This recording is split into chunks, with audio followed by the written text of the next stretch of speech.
guys, ngayon ipapakita ko sa inyo yung mga special features ng Hyundai Stargazer GLS. Unang feature, click nyo yung lock button twice. Tapos hold nyo yung remote start button. Sarili siyang mag-i-start. Kung kunyari malayo kayo tapos kailangan nyo na ipainit para mainit na siya mamaya, gawin nyo lang yung feature na to. As you can see, nakalock pa rin siya. Gusto nyo naman patayin ngayon, i-click nyo lang to once. Ngayon, mamatay na siya. So, okay. So, next feature is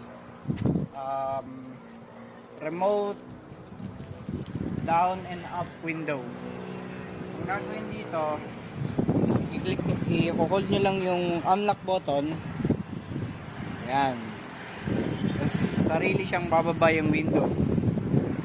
Kung gusto naman isarado yung bintana, i-hold nyo lang yung lock button. Sarili siyang aangat. So yun ang dalawang top at best na special features ng Hyundai Stargazer GLS.